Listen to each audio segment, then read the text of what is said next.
ياه. يقول ويب سايت استرالي مغمور متخصص في شؤون الركمجه اللي هو ركوب الامواج يعني او السيرفنج ان هناك 16 قاعده لابد ان يعرفها الانسان قبل ان يشرع في ممارسه هذه الرياضه الخطيره. ايوه يا حبيبي هتقعد تسمع 16 قاعده؟ اخ كبير وكلامي غير ملزم. مهزر ولا ايه؟ لا لو بهزر طبعا اكيد مش هقعد حضراتكم كده تسمعوا 16 نقطه، انا اختصرهم الى 13 نقطه فقط هم المهمين. يعني لابد ان يدرك المراكمج من هو احق منه بركوب الموجه بناء على قربه منها، فالتزاحم على ركوب نفس الموجه لا يؤدي الا الى افشال الجميع، وفي الموج بالذات الجايات دايما اكتر من الرايحات. احيانا القفز من اللوح بيكون انسب طريقه للحمايه من الغرق، طالما كده كده رجلك مربوطه في اللوح بحبل فهتلوحوا من بعض فين؟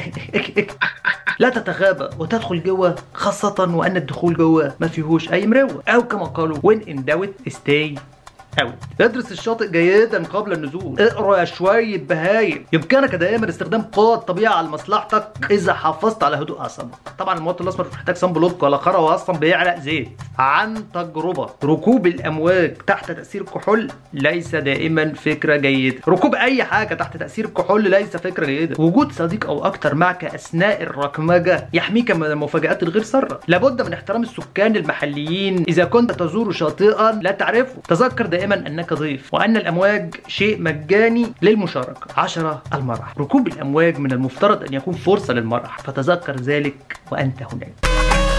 هو جه قال لي يا نيرفانا انا عاوزك تعملي معايا في البتاع، تعملي تطلعي يعني معايا في اللي هو بيعمله ده.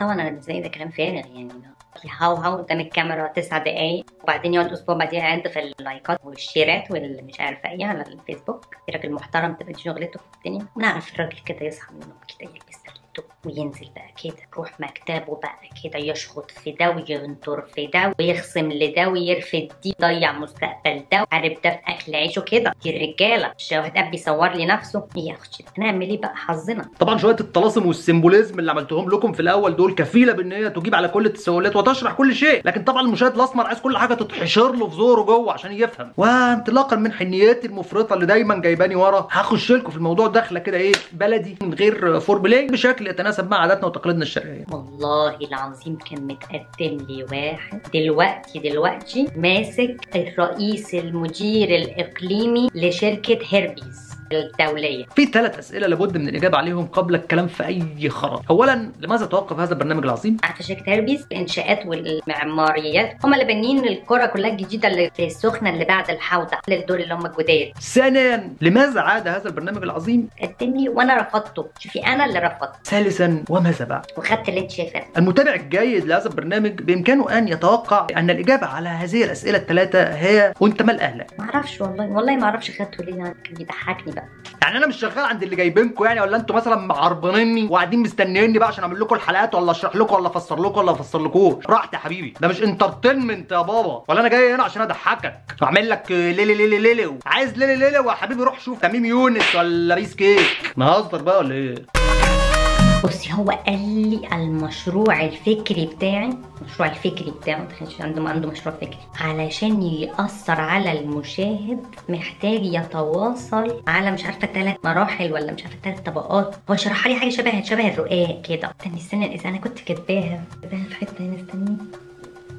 ايوه محاكاة مبسطة للمسببات والدوافع السيكولوجية لاختيارات المواطن الاسمر السياسية والايديولوجية. يعني ايه يا اختي الكلام ده؟ والله ما انا عارفه. هو من يوم ما عرفت هو بيقول حاجات زي دي. بفضل الله اولا وبذكائي الخارق ثانيا، ساهمت مع من ساهم من اصدقائي انصاف المثقفين في إعادة عجلة الزمن إلى الوراء ومسمرة مصر في بروازها المعتاد ككتلة تاريخية راسخة على هامش الزمن. طب لماذا توقفت؟ انا قلت له شوف يا حبيبي انت عايز ايه وانا معاك. اعمل ايه؟ ما انا عارفه اللي فيها. زن لحد ما ازهق واوافق. انا حبيبتي ما عادش فيا طاقه للكلام ده خلاص. انا ست دلوقتي تعبانه. ما احنا الدنيا اهو كانت ماشيه زي الفل، وانا كمان كان مصيري برضه هو اعاده انتاج ذاتي، حلقه ورا حلقه ورا حلقه ورا حلقه لحد ما تكلس كده وربرب كده وابقى كتله برضه على هامش الزمن. هم الرجاله كده يا حبيبتي بيبقوا عايزين حاجه خلاص انسي زيرو احساس بالمحيط والواقع والظروف والكلام ده. مفيش الكلام ده، انا عايز ده دلوقتي. واتقدم بقى في السن والبس قمصان مشجره، اصبغ شعري، وابدا بقى كده ايه عاكس بالبنات الصغيره قد ولادي، وانعم بالنسخه المصريه الوضيعه من متاع الحياه الدنيا وامتيازات البرجوازيه. بيبي، انت بتتعاملي مع بيبي، انا اقنعت نفسي ان انا خلاص بتعامل مع بيبي، دي الطريقه الوحيده عشان استحمل اللي بيحصل فيا. هعمل ايه؟ انا ما اقدرش، انا ما اقدرش، انا ما اقدرش، انا ما اقدرش.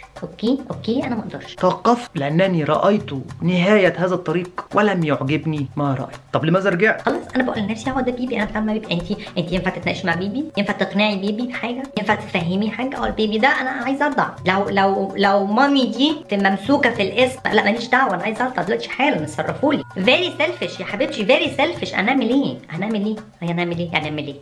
قولي لي هنعمل ايه؟ اللي خلاني ارجع تاني لمناظركم دي وبكل صدق هو اني رايت رؤيه. انا كنت في ويلز، في الريف الويلزي، بقضي اجازتي السنويه، وفي ليله مقمره استيقظت من النوم على شعاع من الضوء اخترق جمجمتي، ورأيت من خلاله شيء فتح ابواب الحكمه في عقلي على مصراعيها، وفهمت كل شيء. على الحرام من ديني زي ما بقول لك كده، فهمت كل شيء. سبحان الله، البني ادم بيبقى داخل ينام بيفكر في اقراره الضريبي، يصحى من النوم يدرك اسرار الحكمه. اراده ربنا بقى نعمل ايه بقى؟ اكفر بقى تاني، اكفر بقى. ما انت ما بتخلص، ما بتشبعش كفر، الله يخرب بيتك. هو اللي بيكتب الكلام، انا اللي بقوله. يعني حتى الكلام اللي انا بقوله لك دلوقتي ده هو اللي كاتبه، يعني هو اللي كاتب، يعني حتى الكلام اللي انا بقوله لك دلوقتي ده هو اللي كاتبه. هي جي نفسها هو اللي كاتبها، وانا بقول ماليش دعوه انا يا ماما، انا مالي، انا شيء، انا اوبجكت، انا مجرد وعاء هو بيضع فيه افكاره بقى، زي ما بيضع كل حاجه. هي جت على الافكار، يعني ما بيحط اوسخ من الافكار يا حبيبتي. هنستحملنا دي مش هنستحمل دي؟ عندي حريه الاختيار. ما انا عارفه ان انا عندي حريه الاختيار، بس مش عارفه مش شغاله ليه اليومين دول، شكلها عايزه تتسلك. فهمت أننا لا يكفي أن ننظف مصر دون أن ننظف ما حول مصر. كنسنا ونفضنا وطوقنا البلد من كل الأفكار القذرة الزبالة. حلو جميل. نفتح بقى الشباك نلاقي هبو جاي من الجزائر، نقفل الشباك ونفتح الشباك التاني نلاقي خرا جاي من السودان، نقفل الاتنين وننزل نروح نتعشى مع مانويل ماكرونه عشان نسترزق لنا في حتتين سلاح ولا بتاع، يقول لك حقوق الانسان ومش حقوق الانسان ويحرج ميتين ابونا قدام العالم. إذا نحن شئنا أم أبينا رغم عظمتنا وتفردنا و7000 سنة حضارتنا وكله مرتبطون للأسف بهذا العالم القذر الذي نعيش فيه، ومتأثرون بما يتحرك فيه من الله ينور عليك من أمواج. هذه الأمواج التي ركبت مرة في 2011 ونتج عنها ما نتج، وركبت أيضا قبل ذلك في تاريخ مصرنا الحبيب، وركبت أيضا في تاريخ بلدان أخرى ونتج عنها تغيرات. وأخشى، واخد بالك، أخشى أن تكون على وشك أن تركب من جديد. ان الاطمئنان والانجعاص الذي كنت فيه في الماضي يتغير الان. بسمع دلوقتي اصوات زمزقه في مجلس الشعب، ذلك البرطمان اللي احنا جايبينه عشان نخلل فيه اصوات الشعب المصري. ارى ايضا في الفضاء العام شخصيات من المفترض ان تكون استك اللباس عنده اي كيو اكتر منهم، اصبحت الان تتكلم وتتحدث وتعرب عن عدم ارتياحها. اشخاص اخرى كانت سلمت نفسها الى العدميه وحياه ال9 to 5 دلوقتي جايه عماله بتقول لك كيني وميني وميني ميني. ارى نظام عالمي بالكامل بيترنح ويهتز. بريكزيت ثم ما بيرجزتش، ترامب بينبح في امريكا والمجتمع بينبح قصاده، وناس تقول لك عايزين نغير النظام الراسمالي. مش فاهم انا ايه اللي هتغير، نصحى من النوم كده نغير النظام الراسمالي؟ هو اشتراك بي ان اهبل انت وهو؟ ما هو اشتراك بي ان هو النظام الراسمالي فعلا.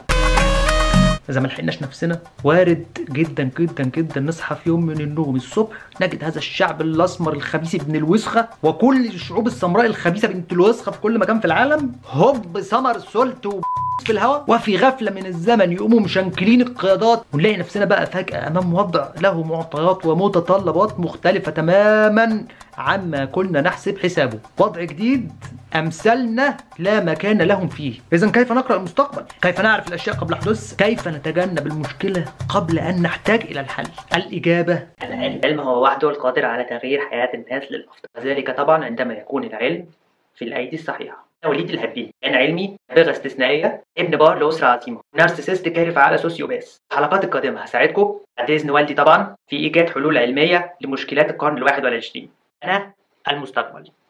يعني يا ربي لا أب عادل ولا أخ عادل ولا جوز عادل، وحتى حتة الواد اللي خلفه يطلع نارسيسست كارف على سوسيوباث. ده إيه الحظ ده يا ربي بس؟ سنتناول في الحلقات القادمه او ما نتناولش، انا حر برضو يعني بمزاجي، مشكلات اوسع واكبر بكثير من واقعنا المطرب في مصرنا الحبيبه. سنتحدث عن الهجره، مستقبل الاقتصاد العالمي، صعود اليمين وافاق الهرتله العنصريه، الذكاء الاصطناعي والغباء الطبيعي، وغيرها كتير من المواضيع التي تم تصميمها خصيصا بمساعده البيج داتا لتتناسب مع تفضيلات جميع افراد الاسره على اختلاف مستويات غبائهم واذواقهم وميولهم الجنسيه، بل واماكن حياتهم ومجتمعاتهم وما يحيط بهم من احداث. تابعوا الحلقات القادمه من هذا البرنامج العظيم والمربك والمثير للمشاعر المتضاربه لكي نجد سويا، او اجد انا يعني وانتم تسقفوا لي، حلولا لمشكلاتنا الحياتيه المعقده، ونبني معا، او انا ابني يعني وانتم تسقفوا لي، مستقبلا ديستوبيويا للجميع. والى اللقاء